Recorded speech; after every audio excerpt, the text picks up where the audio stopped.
Welcome to the Jordan B. Peterson podcast. In this week's compilation episode, we explore what happens when the religious instinct gets brushed aside and what fills that void instead, and whether that's contributing to the breakdown of a society founded on the Abrahamic tradition.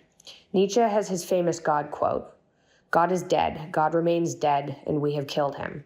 How shall we comfort ourselves, the murderers of all murderers? What was holiest and mightiest has bled to death under our knives. Who will wipe this blood off? What water is there for us to clean ourselves? What festivals of atonement, what sacred games shall we invent? Is not the greatness of this deed too great for us? Must we ourselves not become gods simply to appear worthy of it?" The voices in this compilation may be very familiar, since some of them also featured in the Conceptualization of God series. You're about to hear from the whole spectrum through Jonathan Pajot and Matthew Petrusik to Stephen Fry and Lawrence Krauss and more. I hope you're enjoying these compilations.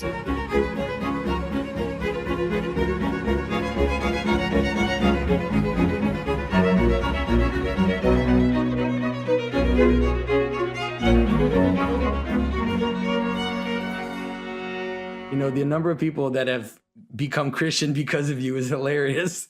Sorry, it's not hilarious, but it's just kind of this strange thing, because you kind of stand outside and you're looking at the door and you're looking at the church and you're saying, "Hey, this isn't not so bad. You know, look at this. What is going on here? Like, what is this about?" And then because of that, well, it's also, do you think you've got something better? You know, I was talking to a friend of mine the other day when we were walking, because as I said, I walk about 10 miles a day right now, try to keep myself under control. And, you know, he was raised a communist in Poland and then an atheist. And he was complaining, I think this is what he told me, that he was complaining to his parents at one point about a religious wedding that they were going to, despite not believing. And he said as he got older, he realized he had nothing to replace that with. It's like, okay, throw it out. Fine. Okay, now where are you? Well, you're just as bad off as you were before, but you also don't have that beautiful thing. Yeah. It's like, what would happen if we dispensed with Christmas? Well, if it's logical, it's a good thing to ask Sam Harris and the New Atheists. It's like, let's get rid of Christmas. Or we could say we could make it entirely secular, but then it would just disappear. But you know that's not what's going to happen, because religion is inevitable.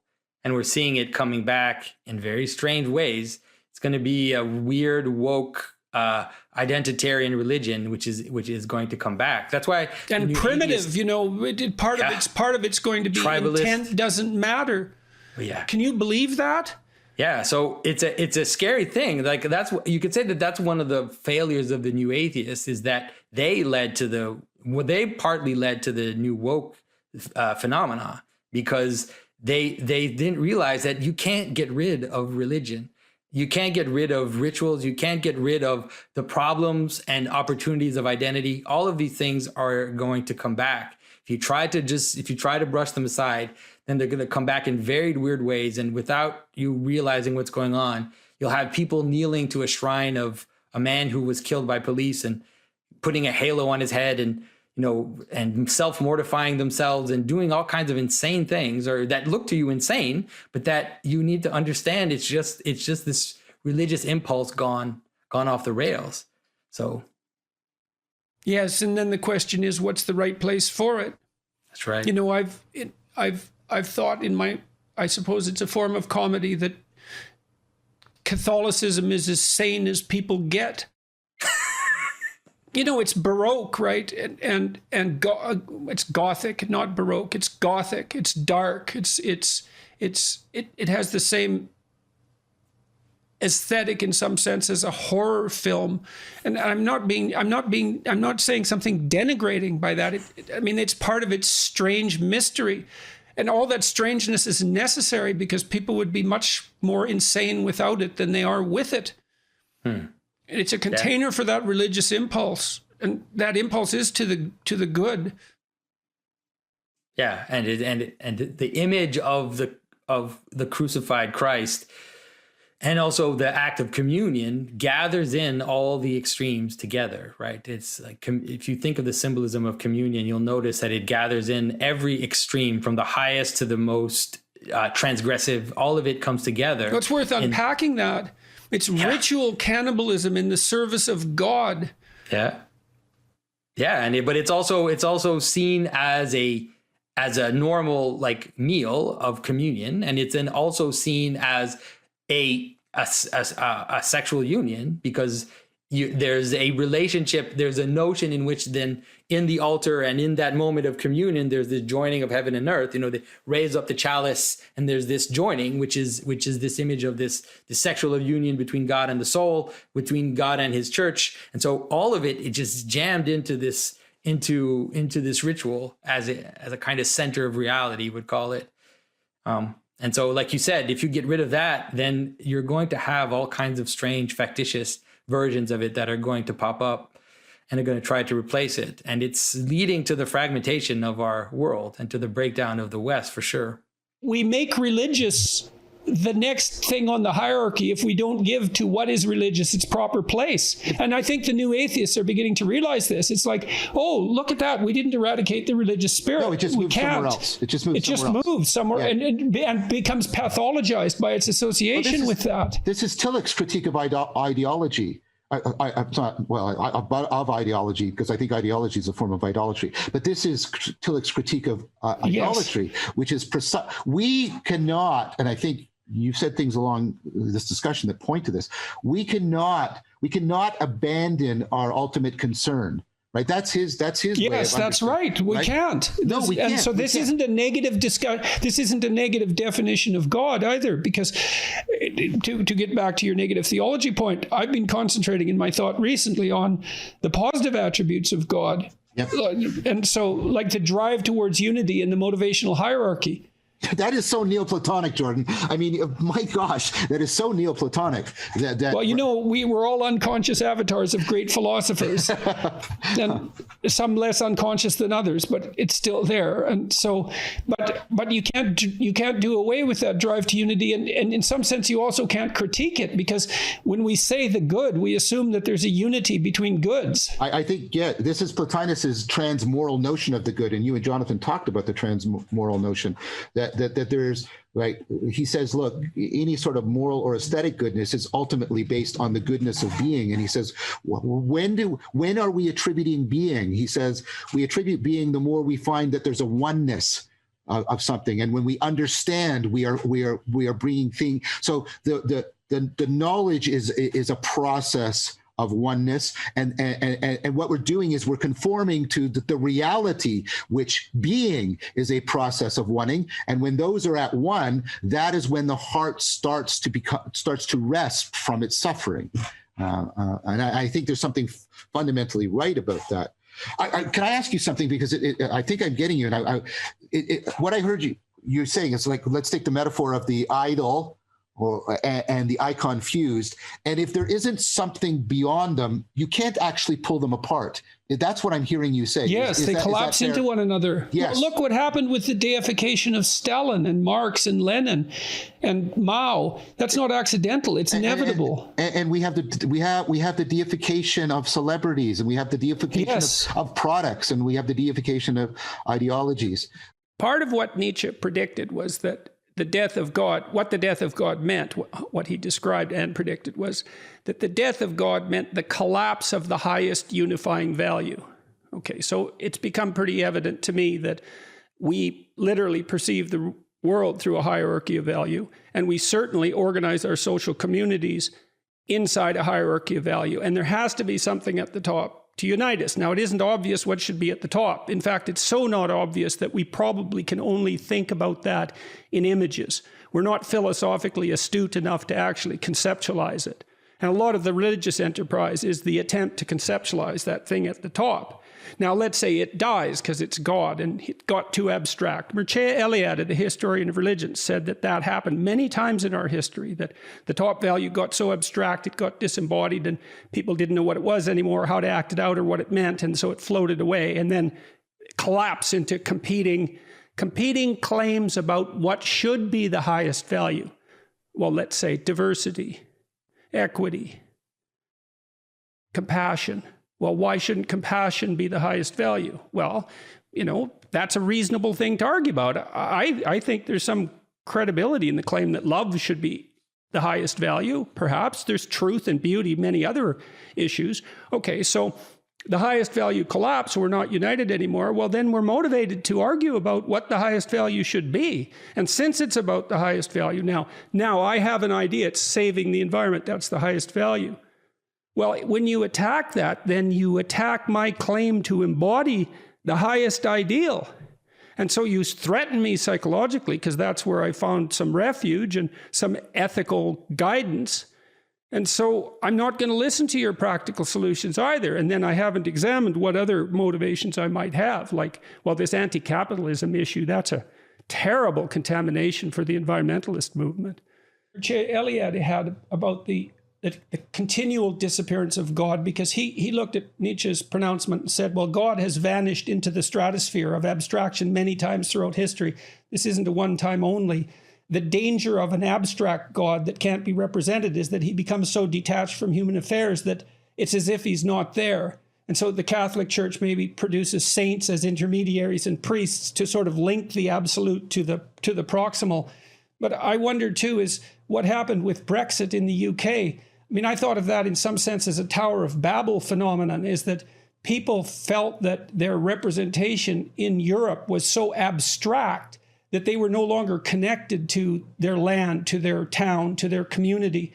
And so the distance between them and the central authority became too great, and there was a longing for return to something like the concrete, which I had some sympathy for. But it begs a question too, is like, maybe there's a rank order of identity, and so you are a patriot to your land, but that's nested under an affiliation to something that's absolute, that isn't associated with nationalism. And I talked with Stephen Fry a little bit, for example, about the utility of having a monarch.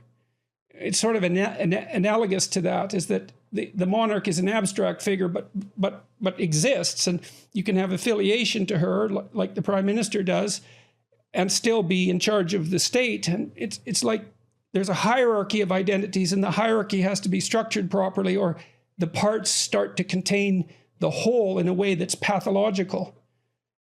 Yes. Yes, I mean, I was just thinking as you were speaking that certainly the way a lot of the arguments for thinking of one's love of country as a form of piety in the tradition of moral theology start from the most intimate and the most immediate. So it's love of parent, your biological parents. You didn't choose your parents. It's, as it were, you're thrown into this relationship with them, but it's the most intimate relationship there is. And similarly, the thought is that you owe your loyalty, your loves, your affections to your community, and so on in ever expanding concentric circles. But I think both Aquinas and somebody very different, somebody like David Hume later on in the 18th century, stressed that there's, as it were, a kind of there are diminishing returns as the concentric circles move outward, and there's certainly a limit, and it's not, as it were, maybe not an ideal limit, but it's simply a function of our finitude and our fragility, and in the Christian tradition, our fallenness, that we can't, as it were, love every single human being. We can't love humanity in the abstract, and nor can we love every single human being with the same sort of intensity. So that might be a more positive way of thinking about why we ought to owe what Augustine calls our common objects of love, or we treat our common objects of love as broadly proximate, but organized by the horizon of a kind of transcendent orientation towards the source of love, which, of course, in the Christian tradition is God himself. Jordan, I fully agree with you that we inhabit kind of a range of identities, some more local, some more regional, national, global, and then religious. And each thing we identify with gives a certain meaning to our lives and a certain significance. Just wondering, in terms of your encounter with younger people, at what point does religious identification begin to gain traction? Well, I think there's a variety of answers to that. One is that one pathway in is the diagnosis that the desire for deep meaning and also deep responsibility is there and valid and in everyone, and to be encouraged and recognized. So there's that. And then there's a serious discussion about, I would say, about love and truth and the pragmatic utility of both, and both as expressions of faith. You know, because you can't say, well, there's evidence that love in the broadest sense is the most effective manner in which to orient yourself in the world. You could make a counter case that it's power, for example. And you can't prove that speaking the truth is for the best. And partly that's because people get into trouble for speaking the truth all the time. But you can say, you can stake your life on those two things and see what happens. And that there's an adventure in that, and that appeal to adventure, that's really attractive to especially to young men, but to young people in general. And then there's one other element, which is part of it has to be the removal of rational objections. It's like when I did my biblical lecture series, I said I was going to stay psychological about it, except when I had to become metaphysical because of the limitations of my knowledge. And so I was trying to make sense of it. It's like, how can you have a relationship with this book that makes sense, so that you're not crucifying your reason, but using it alongside of you, and so that it's not mere, let's say, superstitious foolishness with regards to your axiomatic presuppositions of the form that the rational atheists criticize so effectively. So I said, well, I brought reverence to Genesis. I said, this book's been around a long time, and there's the possibility that there's something in it that I don't understand that's appealed to people across history, and let's approach it from that perspective and see what we can make of it. And that seems to have proved extremely popular, like sort of unbelievably popular. And so when you mentioned this desire for a deep desire, in a sense, for a sense of being responsible. Yeah, for seriousness and the truth. Both of those connote to me, as it were, something that is given an objective to which we are accountable. And it reminds me of what your compatriot Charles Taylor once wrote in his best, shortest book, I'm glad to say, The Ethics of Authenticity. He said, reflecting on authenticity as being the kind of universal popular value we all recognize, he said, authenticity only makes sense when there's a wider given horizon that gives it significance. So choice only has significance within a context that gives it significance. Otherwise, choice is caprice, it's whimsy, it doesn't matter at all. And so I suppose seeing this through Christian eyes as I do, what we have here is a recognition of the need for, if you like, a given moral order within which we are, we have freedom, and the freedom is what makes us responsible and makes our decisions and choices really heavy with significance. But there is something that is given, and we didn't create it. and a large part, not the only part, a large part of the affirmation of there being one God is that there is not just a physical coherence to created reality, but also a moral coherence. And I wanted to make another comment, too, about truth. Dr. Kaiser, you mentioned that I engage in a moral reading of Scripture, say, rather than a literalist reading. And maybe we should have a talk about that, because it isn't easy to read a book like the Bible literally, because it's full of literal contradictions. And whatever it is, especially the really archaic stories in Genesis, whatever it is, it's not history the way we think of history. And so that's hard for people. It's hard for people to see how that might still be true. If it's not literal, how can it be true? And this is a discussion that I tried to have with Sam Harris a lot, because the atheist types, the rationalist types, there's something they miss. And what they miss is that fiction isn't false. It's not a lie, right? It's not literal, but it's not a lie. And great fiction is true, but it never happened. So how can it be true? And the answer to that is something like, Well, there are patterns in things, deep patterns, deep recurring patterns. Human nature, the fact that we're human, that the humanity itself is a recurring pattern. It has characteristic shape. And great fiction describes the shape of that pattern. And the greatest of fiction, the greater fiction becomes, the more it is religious in nature. And that's not even a claim about the nature of truth. It's more a claim about the nature of experience. When we say something is profound, what we mean is that it's moving and that it has a broad influence. It's capable of having a broad influence on the way we think and see and act. So if you read a profound book, like one of Dostoevsky's books, you could say of that book, and people often do, that it changed my life when I read that book. And a story that can change your life has a power that is best described as religious. And so religious is a kind of experience in some sense, rather, in addition to a claim about what constitutes truth. And then those stories in Genesis, Cain and Abel, I think, and the story of Adam and Eve, because those stories are so deep that it's almost unfathomable. They get at the most profound of patterns. And so to say that they're literally true is actually to massively underestimate how true they are. Because you could tell me what you did this morning, and that would be literally true, but who cares? Whereas if you read the story of Adam and Eve, it's so true that it applies to everyone always. And mere literal truth can't do that. And we don't have a good language as scientists, let's say, as psychologists, or even as citizens. We don't have a good language for that kind of truth.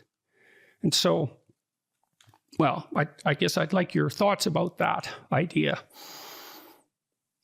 Yeah, so the literal sense of Scripture is sometimes misunderstood by people. And I think the right way to think of it, the literal sense of Scripture, is what the original human author intended to convey to the original human audience. And so if we're looking at Genesis, I think that we need to put Genesis back in its context. If you read Genesis as if it is a contemporary textbook on science, I think what you're doing is wrenching it out of its original context, and therefore you're bound to misread it. And that's true of not just Genesis, it's really true of any work, that to understand it, we need to understand its genre, and we need to understand its context. So what is the original context of the Genesis story? Well, the original context, it was written in terms of rival stories of creation, other stories that were circulating in the ancient world, and it was meant to be an answer to those. And it uses poetry, it uses imagery, and that was what all those stories did. And the poetry and the imagery, I would not set that against truth, as if on the one hand you have truth, on the other hand you have poetry, imagery, and story. I think that one kind of truth is scientific truth, the empirically verifiable, but I think it's too narrow to say, well, the only kind of truth is the empirically verifiable. I think truth actually is broader. And in fact, that claim that the truth is empirically verifiable, that's the only kind of truth, that is itself a self-defeating statement, right? There's no empirical evidence that the only way to get the truth is through the empirical method. So if we put Genesis back in its context, what do we see? Well, we see it is a story telling us about, in contrast to the other stories in the ancient world were stories in which there were multiple gods. They engaged in a warfare and violence. So you think of the Greek myths are like this, where, right, Zeus overthrows his father and there's all this violence. And Genesis is meant to answer these other ancient myths. And it's saying things like there's only one God, there's not multiple. Secondly, that creation is not a matter of violence, but that the creation is reasonable speech. And this was something that you talked about in your lecture, which really struck me, because I obviously had read that story before, but I never really thought of it, that, well, creation arrives, right? God says, let there be light, and there was light. And what is reasonable speech? Reasonable speech is orderly, right? The difference between, random sounds you make and reasonable speech is that there's a kind of order to it. So if creation arises from reasonable speech, then creation itself is ordered. It's intelligible. It makes sense. And that gives rise centuries and centuries later, that belief that creation is orderly and makes sense gives rise centuries later to science. But to read Genesis as if it's failed science makes about as much sense as to read Genesis as if it's, for or against iPhones. I mean, imagine somebody reading Genesis and they're like, well, should I buy an iPhone or not? I'm not going to read Genesis to determine this. Well, clearly the original author of Genesis wasn't addressing that. And the original author of Genesis wasn't addressing for or against evolution. So I think that these readers who want to make it for or against evolution are just utterly misreading and taking the story out of its original context, and therefore necessarily providing a really bad reading of Genesis. There's also a really important theological point to make here as well, and that's, I could put it philosophically, what's the condition for the possibility of something being literal in the first place? What's the condition for the possibility both of it being recognized, spoken, and then apprehended? There's a certain kind of orderliness that's necessarily presupposed in the act of knowing and in the act of communicating that knowledge that itself, as Chris said, can't be empirically verified. So when we as Catholics say that recognize from the New Testament that Jesus is the truth, that would include, in a literal historical sense, but also the condition for the possibility of anything being intelligible and literally understood and communicated at all. So I think one of the frustrations I find in contemporary debates on these questions is that secularism oftentimes isolates and identifies the literal, the empirical, as if this is just a freestanding epistemic platform that belongs to them, and everybody has to compete in order to be on their territory. And I just don't think that's philosophically the case. It presupposes a lot of things that they can't give an account for. Yeah, I mean, so one more little. Yep, please go ahead. No, I was just going to add one thing. So imagine somebody was reading Shakespeare's Sonnet 18, right? Shall I compare thee to a summer's day? Thou art more lovely and more temperate. Rough winds do shake the darling buds of May, and summer's lease hath all too short a date.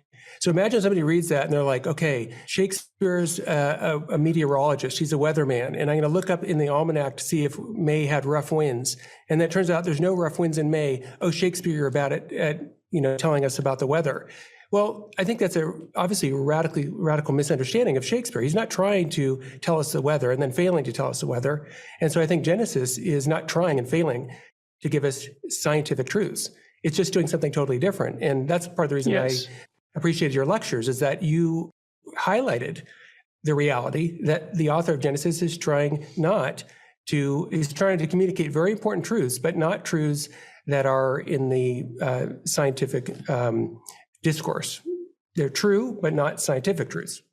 The problem with the empirical approach, the problem with totalizing it, is that the empirical approach tends to be mostly descriptions of things and the way they interact and the way they can be manipulated. And that's fine, but it doesn't provide any real insight into how to live, how to act, how to take your next step, how to produce a hierarchy of values, and how to determine what's most important and what's least important. And all of that is also so difficult that we actually don't know how to do it completely explicitly, which is why we need poetry and drama and literature. We need that whole domain. So we could call that the literary domain.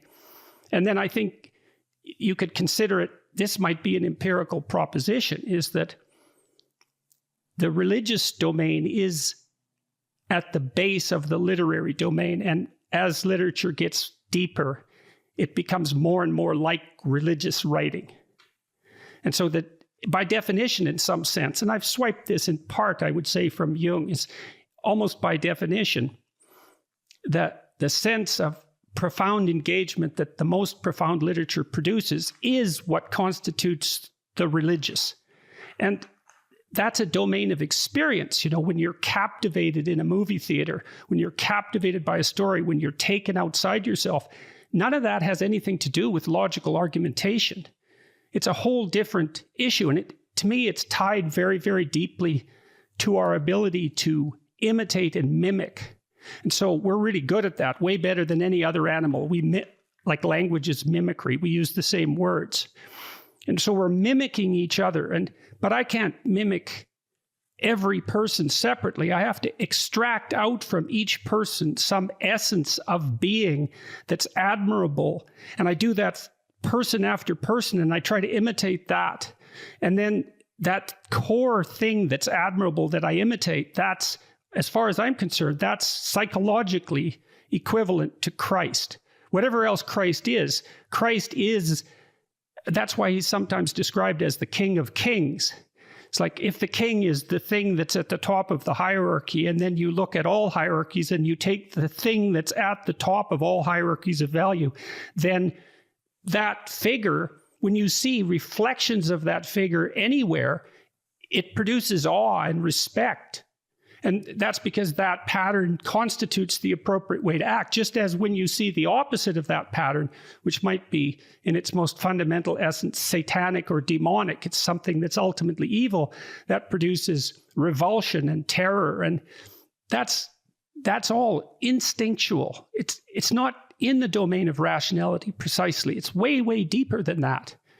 And the atheist. And then there's another problem that the atheists have never come to terms with, I believe, and you guys tell me what you think of this, is that if what is properly rendered unto God is rendered unto Caesar, then Caesar becomes inflated to God. And when that happens, all hell breaks loose. That's the genesis of totalitarianism. That's subservience to an idol. And this is a case I think the church needs to make, particularly the Catholic Church, in the most strenuous of ways, is that if we don't segregate off the religious instinct and give it its proper attention and due, which I suppose you do in part with ritual and church attendance and so forth, then every single thing we do starts to become inappropriately contaminated with religious longing. And that's why you see the rise of extremely powerful political ideologies and the division of people, for trivial reasons into moral camps. It's that religious instinct hasn't got a grounding, and it's searching for something to attach itself to, and it picks up second-rate substitutes. People like Dawkins, they seem to think that if we all just abandoned our religious superstitions, we'd all become, rationalists like Isaac Newton, who was an alchemist and not a rationalist, by the way, that great genius. And so one of the things I think that the Catholic Church in particular isn't doing a very good job of is warning people how dangerous it is to lose the proper theater of expression for our religious instincts. They don't go away. They just get perverted and they show up all sorts of places they shouldn't. And that's terrible. That's not good. So yeah, that theme is one that Augustine talks about in The City of God. He talks about two loves, and he talks about the love of God, and it creates a certain city, a certain organization. And if you don't love God, if God is not your ultimate love, well, you're going to love something. So it could be power, it could be pleasure, it could be money, it could be status. But Augustine thought that if you love, say, power the most, well, what that's going to do is it's going to shape you and ultimately distort not only you, but also your relationships in your society. So the Christian view is that ultimately God is perfect truth, love, and beauty. And so not only is it the case that worshiping anything other than that is going to fail to give God what's due to God, and that's what religion in a sense is about. It's a binding of oneself to God, giving to God what's due. But also it ends up making the person ultimately unhappy. So you can't think about this even from a psychological perspective, that people like Martin Seligman would say things like, love is at the core of human flourishing. And if we don't have that, if I love money or power more than I love God and more than I love my friends and more than I love my family, well, that's going to deprive me of the source of my flourishing. I'm going to end up harming myself and characteristically also harming others when I love power or money or whatever too much. And so, yeah, for Augustine at least, this is a perennial temptation to replace God with something else. That's perhaps the warning at the end of Genesis with the story of Noah and also the story of the Tower of Babel.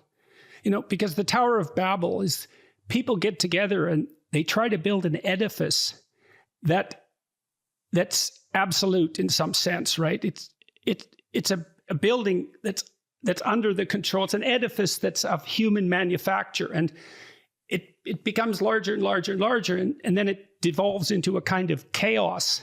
And so with the flood story, with Noah and the flood, that's one form of danger that emerges as a consequence of deviation from the proper path, let's say orientation towards whatever the highest good is. And the Tower of Babel is a secondary one that has more to do with the danger of egotistical human construction. And it is something like the worship of these idols. So imagine, we can think about this technically and psychologically in some sense, is that in order to act, you have to presume that to which you're moving is more important than where you are, right? So you make a value judgment. Moving in this direction is appropriate. And then you have to move in a lot of directions over the course of your life. And maybe you search for friendship, and you search for love, and you search for money, and you search for power, and so forth. And if there's nothing integrating all that, then you're pulled in all sorts of directions, right? It's like devils pulling you apart because you don't know what's more important than what, and that's very, very confusing and off-putting. And if the wrong thing takes control, then you get demented and bent. And so what you see in Christianity is this struggle over thousands of years to specify the thing that should be at the top of the hierarchy. And one of the things that really opened my eyes to the depth of these works was this strange proclamation that the word that existed at the beginning of time that brought creation into being was the same as Christ, which is an unbelievably bizarre proposition. I mean, and I'm not speaking about it precisely religiously. I'm thinking about it more conceptually. It's like the people who had that revelation or intuition are making the presupposition that there's something about the emergence of reality into conscious being, because reality without consciousness doesn't really seem to exist, right? So when we talk about reality, we always presuppose a conscious viewer, and that the conscious viewer that makes order out of chaos is most appropriately the perfect being that's manifested in the figure of Christ. And so that we participate in that process in some sense to the degree that we're attempting to embody that mode of being. So I know that's going out there in some sense, but it struck me as such a brilliant idea that it was hard to account for. I don't know if I've made myself clear with that. Well, I think it cuts in many different ways at the same time, but it also cuts directly to the previous question that you asked about the right domain of religious expression. And in a sense, it solves that problem. Why? Well, if Jesus Christ is the Logos, on the one hand, that means that there is a Logos, there is a truth, there is a way of existence that is real, which gives us a standard to be able to identify false ways of being, both individually, but also important politically. So it establishes a groundwork for there to be an intrinsic limiting principle, politically speaking and morally speaking, to life, and that is there is a truth of the matter. And if you're not living according to the truth, you're deviating from it. So that establishes a kind of ground and ceiling for the proper expression of what it means to live morally, individually, and also political power as well. You only have right political power insofar as it conforms to the truth. But the Logos is also Christ. That means Christ is also the person, the historical person that as Catholics we believe is literally real and literally raised from the dead. And that shows that the political life is not the sum totality of life. The moral life isn't even the sum totality of life. The sum totality of life is love in relationship with God who has made himself incarnate. So on the one hand, you have the foundation of truth to structure and limit human life, and then its ultimate transcendent telos or purpose. Taking apart Genesis like that was really revelatory to me I differed from the atheist because I approached the text with reverence and ignorance and humility, believing that I was nothing in comparison to what it contained. You thought that there were truths available through transformation, not just through information. Well, what are we, stupid? Are we stupid? Is that why we were guided by this book for so many thousands of years and preserved it? Is because we're stupid? Yeah, I don't think so. Yeah, so maybe that means there's something I don't know about it. It's we're all stupid. Either I'm stupid, which is highly probable, or we're all stupid, which is not so highly probable. I think, well, I mean, as I've said, I think one of my deepest criticisms of the new atheists is precisely the fact. I think I have a lot of criticisms of theism too, because of the way it has bound itself. I mean, current theism, it has bound itself to a Cartesian conception of modernity and reality, and that's why. Go into that. Well, I want to talk to you about dogma and spirit a bit. Okay, but let's leave that. Go into what you just said. Okay, so I'm going to say thing. I'm going to put a pin in it because we're still trying to do the 4 P's of knowing. But the new atheists lose the 3 other P's, and they lose. They look for scientific knowledge in the Bible, not paying attention to how it cultivates wisdom, and the fact and not knowing that there's any difference between scientific knowledge and wisdom. This is what I talked about with Stephen Fry recently, because Stephen, who's allied with the atheists, knows that there's such a thing as wisdom, which is why he pursues and embodies myth. But he's annoyed at the church because of its dogma, and he confuses the church with its dogma. Exactly. But, I'm also going to say a few positive things about dogma. Dogma is the map. I think dogma is, in signal detection theory, I think dogma is the inescapable need to set the criterion. At some point, you can't, in signal detection theory, you have to set the criterion. And all you do to set the criterion, this sounds like Pascal, is you assess the relevance of the risks. Because I'll gather more information, but then you have to set the criterion for that. Yes, exactly. Again and again. And at some point. Yes, that's right. That's right. So the criterion we're talking about is the worship of that ultimate spirit. Well, that's the setting of the criteria. And there's a dogma, there's an element in which dogma serves that. So we can't just because Fry says, well, I like the spirit, but not the dogma. It's like, no, because you have to make a decision. That's your point. Okay, that's right. And in every act, there's a decision. So in every act, there's a worship of the dogma because you set the criterion. Right, but you set the criterion, but that's not the same thing as making the connection. Don't forget that credo is later, and I say should always be in service to religio. Religio, which means to bind, that's that connectedness we've been talking about throughout.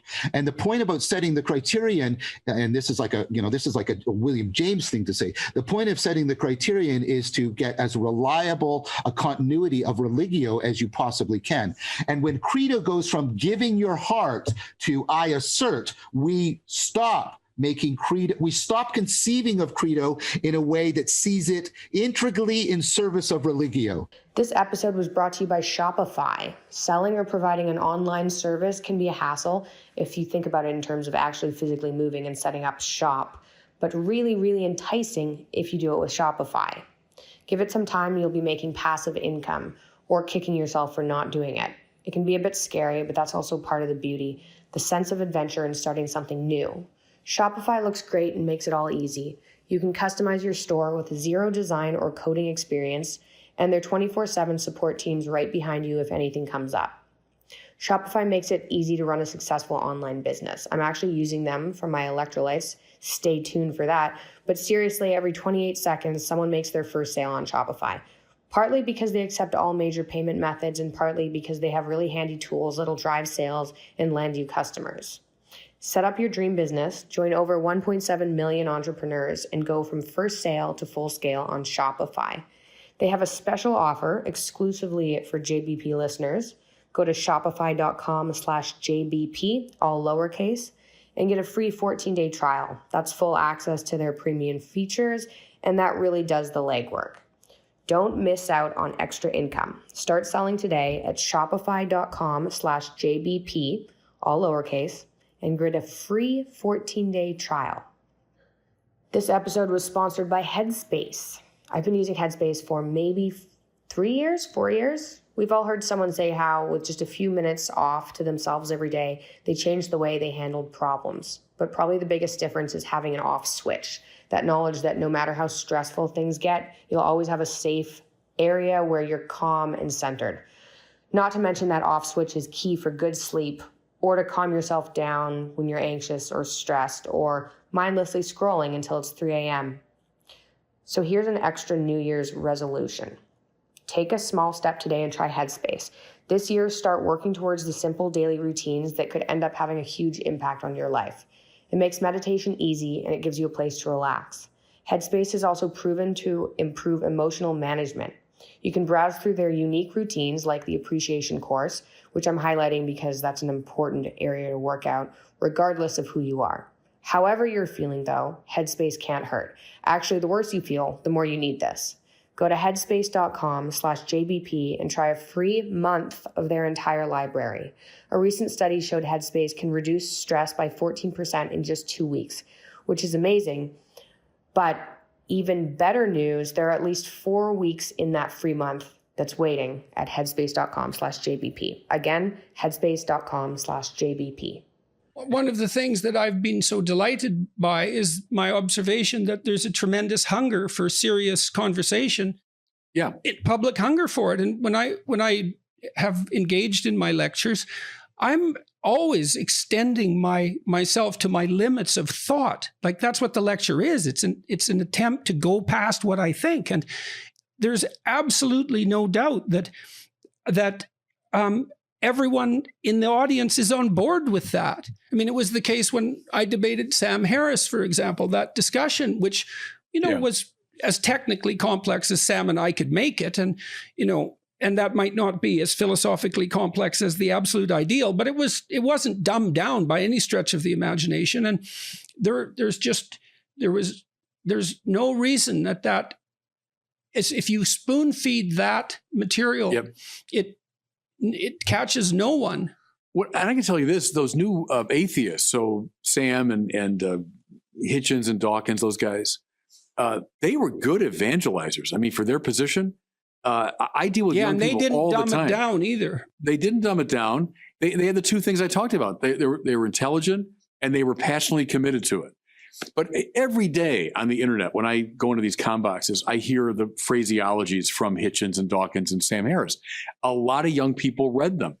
They didn't hug them into atheism. They argued them into atheism. So I've been telling our people, we got to stop trying to hug people back into the faith. We have to argue them back into the faith. We have to make it compelling.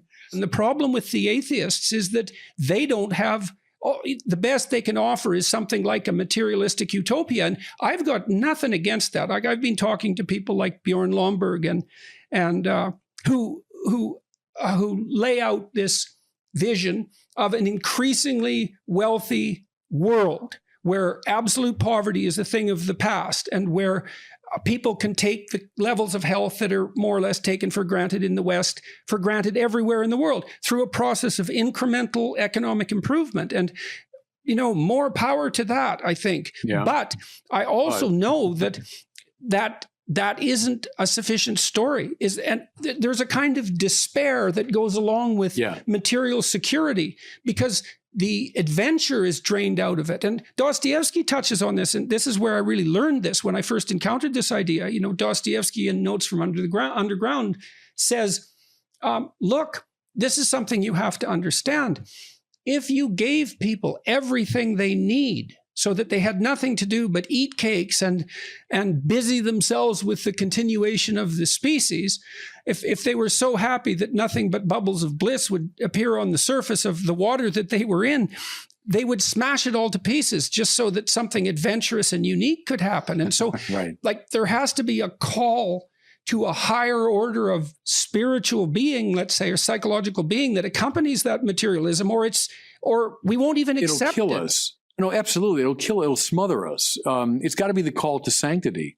And the call to sanctity is a call to love. And there, Dostoevsky, love is harsh and dreadful. It's not a cute little emotion, or it's not a sentiment.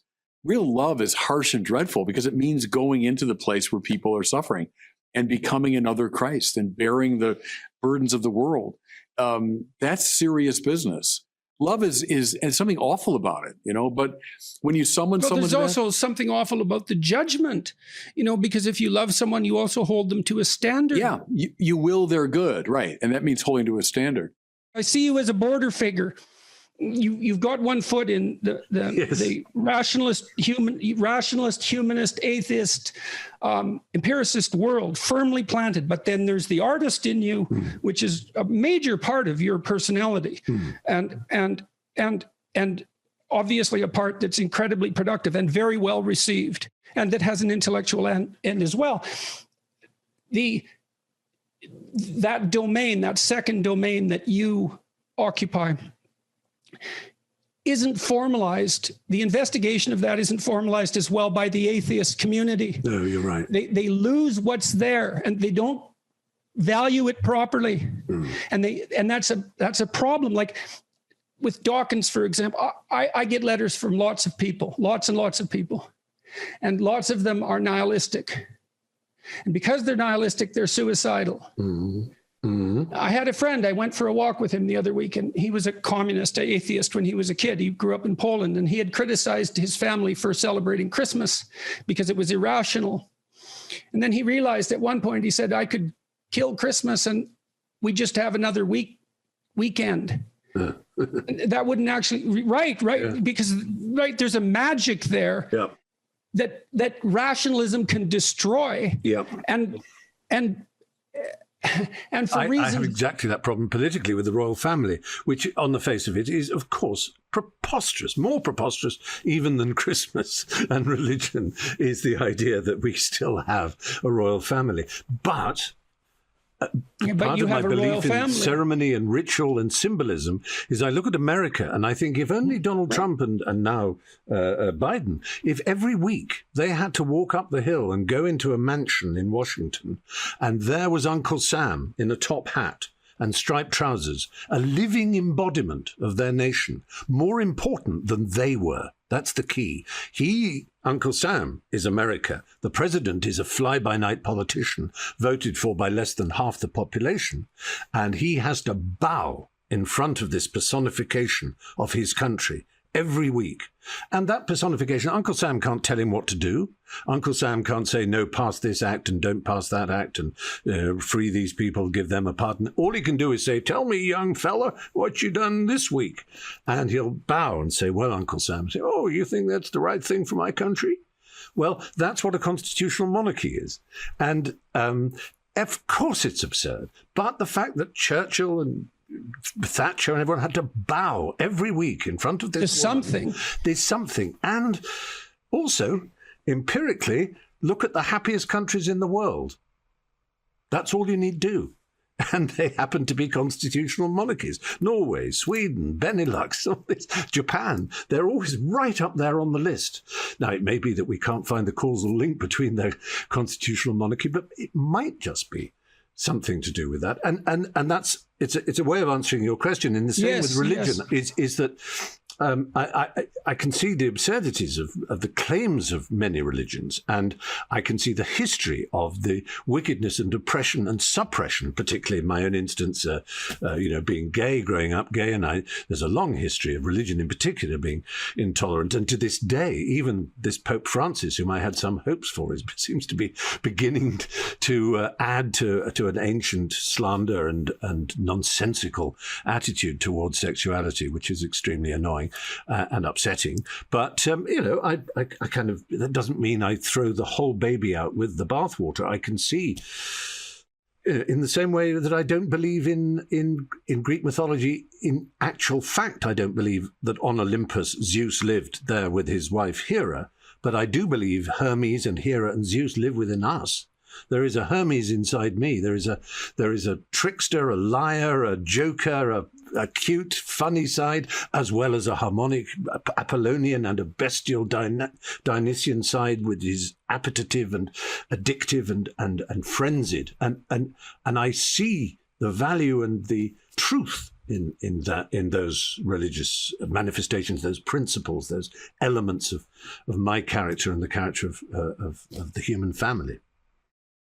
So you might say that in a place where there is no fourth branch of government, the president, the executive, tends to take on the symbolic weight of the king. Yeah.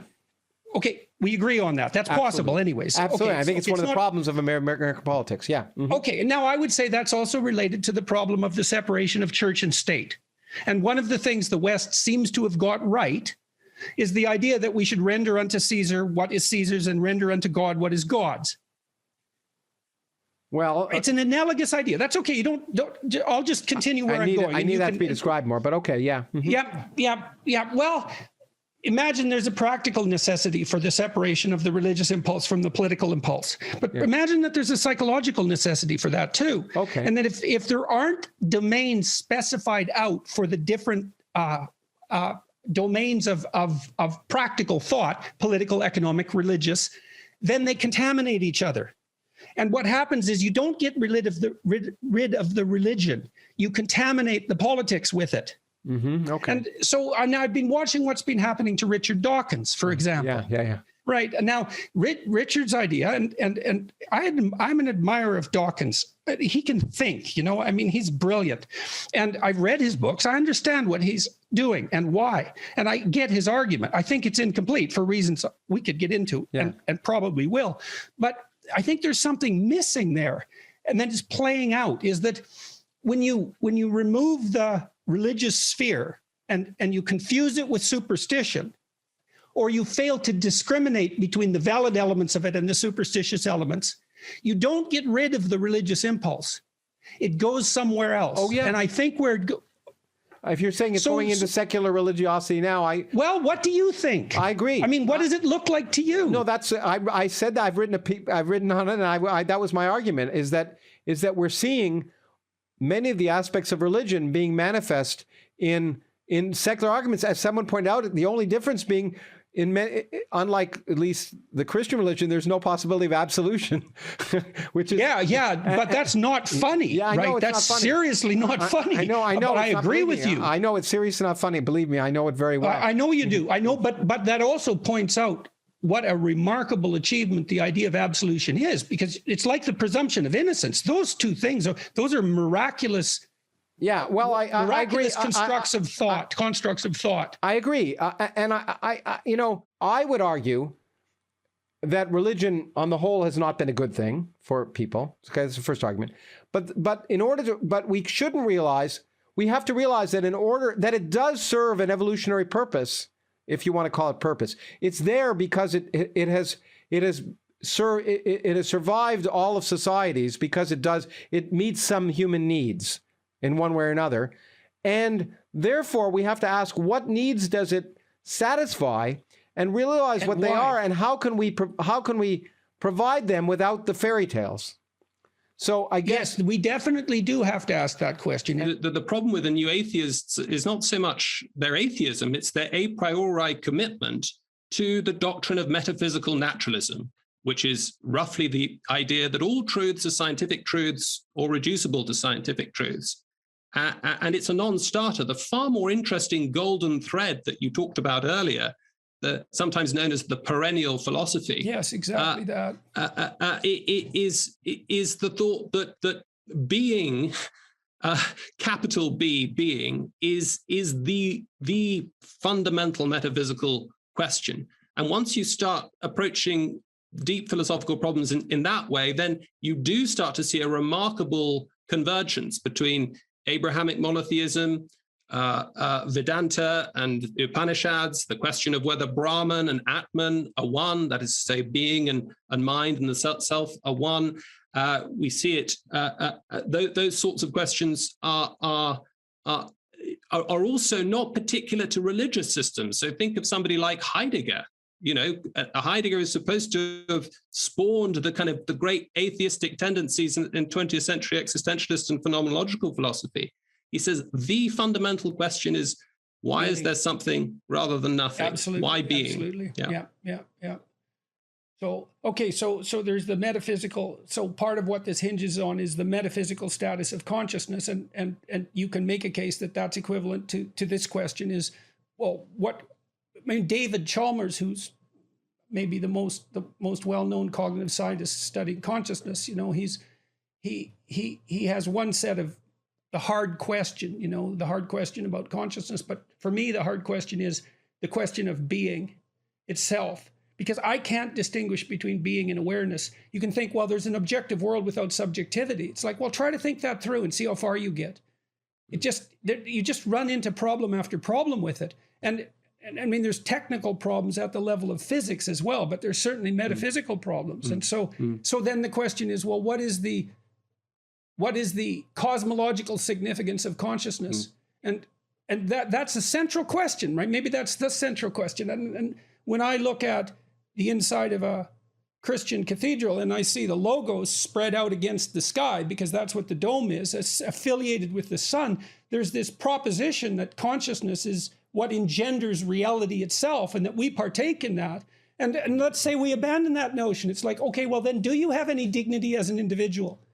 And then we get into the postmodern question is, well, are you there as an individual at all? Or are you just, this is part of the identity issue, are you just one of your immutable physiological characteristics, right? Your sex, your gender, your race, that's matter, man. And there's no individual soul there. Well, why can't I just reduce you to that? What are you going to use as an argument? Well, just a very quick thought, if I may. I don't want to sort of keep butting in too much, but a very good line for Dawkins and others to remember, and you should remind him of it if he comes on your podcast, is that metaphysics always buries its undertakers. That is to say, every time there's an attempt to say we can, all of that mumbo jumbo that was being talked about by those clever philosophers or those stupid religionists, that's all gone now. That's a warning sign. It's a sign that there's actually total confusion and all sorts of kind of fragmentation in the quest for meaning and the quest for the answer to the question of the meaning of. And is that the abandonment of the perennial philosophy? It's an attempt, certainly, to reject it. I mean, if you look in, say, Vedantic systems, you look in Indian philosophy, there were materialists. There was a school of materialism, but it was a relatively small and short-lived belief system. You see materialism in the Greco-Roman world. You see it in Democritus. Democritus is atomism. You see it in Epicurus, of course. But it is a minority report. It's a strange superstition in ancient thought. Well, and we took it apart a bit, James, because you mentioned earlier that among, I think it was cognitive scientists that you were discussing, that discussion of panpsychism has become non-heretical because there's notion that there's a mystery in matter. See, it isn't materialism exactly that's the fault. Perhaps it's deterministic clockwork materialism that's essentially Newtonian. And we know that's not right. I mean, it's proximally right, but beyond that, it's not right. Matter is very deep mystery. And I can't see how you can get rid of the problem of consciousness by positing a materialist substrate when there's no way that you can get rid of the metaphysics of matter.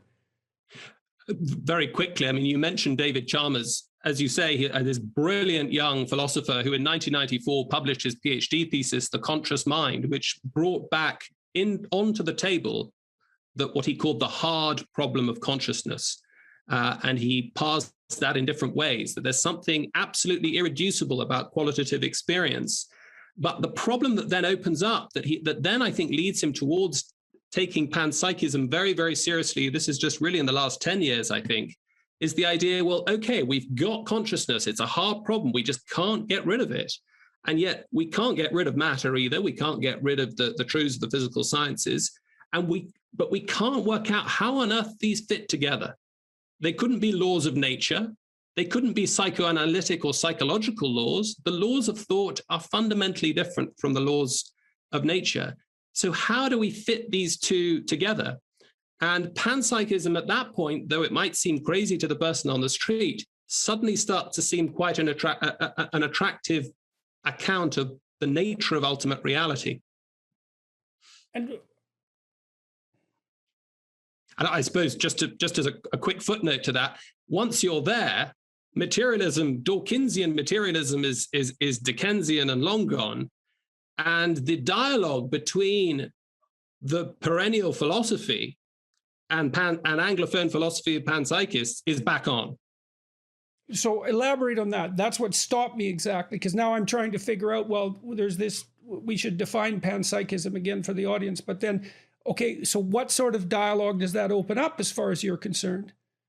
Well, my view is that panpsychists, it's early days, and at least in its modern contemporary iteration, I think you can say that Aristotle, if you read the De Anima, Aristotle's treatise on the soul, there's soul all over the place. The plants have a nutritive soul, animals have a perceptual soul, and human animals have both of those and a rational soul. So as it were, all of organic life is minded. If you move to the basic framework of Abrahamic monotheism, then look, if it follows very naturally that if you've got an axiomatic commitment to mind at the bottom of the universe, as it were, the creator is a minded being, is ideal, is not material, and everything, all of reality distinct from God is created, and including, as it were, space-time, then the idea that it's the universe as we discover it, as we come upon it, is shot through with mind, is legible to the minded inquiry that happens when cognitive scientists are trying to unravel the mystery of the brain. It's suddenly you've got an isomorphism there. I think the breakdown of Christianity is going to continue. Like, I don't have short-term hope for, let's say, the situation, but I do believe that there are seeds which are kind of being planted, and there are people who are getting ready and will bear fruit. So it's been amazing, I have to say. And thanks for that, by the way. I guess you're welcome, to the degree that I had something to do with it.